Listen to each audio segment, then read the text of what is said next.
They were surrounded by enemies, Bloods on one side, Crips on the other. But when South Lowe's 13 went to war with the Hoovers, everything south of Imperial turned into a battlefield. From high school fistfights to full-blown retaliations, this is the story of how one of South Central's most active Sureño sets went head-to-head with the Hoovers, and later clashed with another Latino powerhouse, Gardena 13. It started over corners and ended with blood, indictments, and life sentences. Let's run it. South Lowe's 13 was born in the 1970s out of the dense blocks along Imperial Highway, right in the heart of the chaos. They were one of the few Latino gangs with turf on both sides of the 110 freeway. West of the freeway, they shared space with the Denver Lane Bloods. East, they ran shoulder to shoulder with the Broadway gangster Crips. It was an unforgiving spot, but it built soldiers. Their main stronghold ran from Imperial Highway up to 121st Street, between Normandy and Figueroa, with 117th and Vermont as the heart of their operation. Early members were second-generation Chicanos, blue-collar families, a lot of them attending Locke High School. Back then, the hood wasn't known for brutality, but the moment crack hit the blocks, everything changed. Money, pride, and territory turned neighbors into enemies overnight. Just across Imperial lived the 11 Deuce Hoovers, one of the oldest black gangs in Los Angeles, active since the mid-1970s. Their borders stretched from 110th Street to Imperial Highway between Normandy and Van Buren. The 11 Deuces were tight with their bigger brothers, the 107 Hoovers.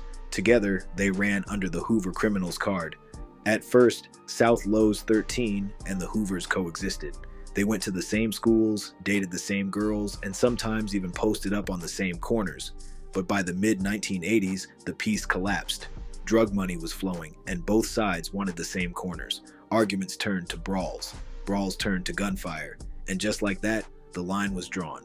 According to street stories, one of the earliest sparks came from a South Lowe's member named Bugsy. Bugsy was in a wheelchair, but that didn't stop him from rolling straight into 11 Deuce territory just to taunt their members. He'd stare them down, throw gang signs, talk reckless, daring anyone to do something. But it wasn't Bugsy who lit the fuse. In 1989, two Hoovers were shooting dice with a South Lowe's homie named Lil Man. Lil Man lost some money, snapped, pulled a burner, and let off. Both Hoovers dropped right there. After that, there was no going back. In 1990, Bugsy rolled into Hoover turf again. Same wheelchair, same attitude. This time, the 11 Deuces opened fire. Bugsy was hit and died in the street. His death officially kicked off the South Lowe's 13 versus Hoovers war, and the retaliation was immediate. Through the early 90s, South Lowe's 13 was at its peak, deep, organized, and fearless. Meanwhile, the 11 Deuces were already under pressure from the Denver Lanes, the Rolling Hundreds, and the Raymond Avenue Crips. That made them vulnerable. South Lowe's 13 saw an opening, and they took it. Shootings became routine. Drive-bys on Van Buren, ambushes on Imperial, even daytime fades outside liquor stores. The Hoovers were outnumbered and outgunned. By 1995, South Lowe's was bold enough to hang out right inside 11 Deuce turf like they owned it. But street dominance doesn't last forever. Lil Man, the same one who started it, was eventually killed in retaliation. That turned the feud generational. By the 2000s, the 107 Hoovers, also known as the Say Lows, stepped in heavy. They started putting in work on South Lowe's, flipping the pressure back. This wasn't a one-block beef anymore. It became South Lowe's 13 versus the entire Hoover umbrella. Between 2000 and 2010, the violence went both ways. South Lowe's members caught slipping near Colden or Figueroa were getting aired out. Hoovers were losing soldiers near Imperial and 117th Street. Then came the 18th Street connection. The Say Lowe's and 18th Street linked up, united against South Lowe's 13. Add in pressure from the 9-4 Hoovers and the Denver Lane Bloods, and South Lowe's found themselves boxed in. They were fighting too many wars on too many fronts. On August 21st, 2013, Hoovers slid through and left a South Lowe's member in critical condition. One day later, South Lowe's hit back. Sergio, a known South Lowe's member, borrowed a white SUV. He and his girl Brianna, followed by another car, drove straight into Hoover territory near Colden in Vermont. It was 10 p.m. when gunfire erupted. Trevor, a Hoover affiliate, was hit in the back and killed. Others ducked for cover. Witnesses saw the SUV speed off into the night. Later that evening, deputies found the abandoned SUV at a liquor store lot. Naomi, the vehicle's owner, told police she'd loaned it to Sergio. A few weeks later, LAPD spotted Sergio near Imperial and ran surveillance. When they moved in, he ran, gun in hand. He was cornered, tackled, and arrested. Brianna flipped and testified against him. Sergio was convicted of first-degree murder and resisting arrest, sentenced to 210 years to life. That case was the end of an era. By the mid-2000s, South Lowe's 13 had lost too many members to prison and bullets. The Hoovers, especially the 107s, turned their focus back to other Crip and Blood enemies. South Lowe's never recovered, but South Lowe's 13's downfall didn't come only from the Hoovers. Gardena 13 was another rival that refused to let them breathe. Gardena 13 is one of the largest Sureño gangs in the South Bay, controlling territory from 135th to 195th between Crenshaw and Main Street. Their beef with South Lowe's dates back to the 1970s, and it's one of the oldest Latino-on-Latino rivalries in the region. On August 10, 2008, about 500 people gathered for a car show at Western and Imperial.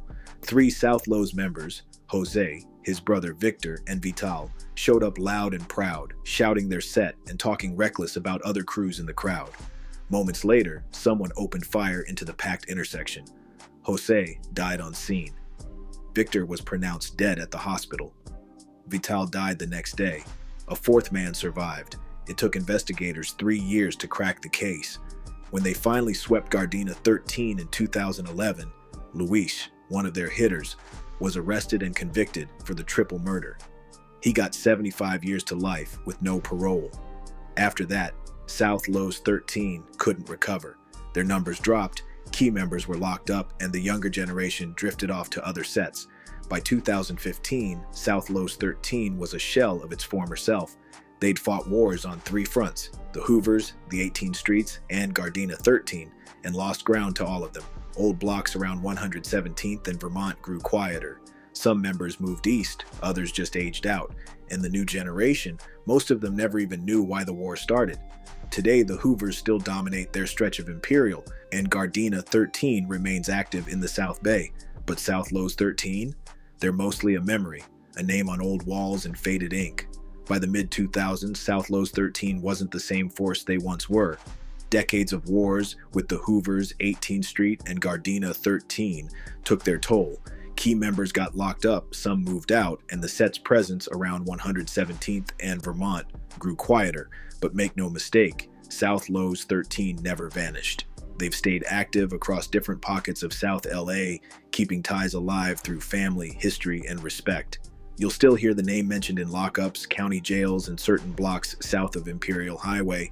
They just move different now. Less open warfare, more survival mode.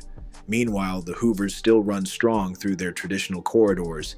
18th Street continues to expand, and Gardena 13 holds down its turf in the South Bay. Each gang evolved, adjusted, and kept pushing their own lines in a city that never really stops changing. In South Central, the beefs might cool, but they're rarely ever gone for good. Street wars don't end clean. They fade, one block at a time. South Lowe's 13 had the manpower, the fire, the legacy, but in the end, too many enemies, too many wars. That's how one of South Central's loudest Sureño sets vanished from the map. That's the full breakdown.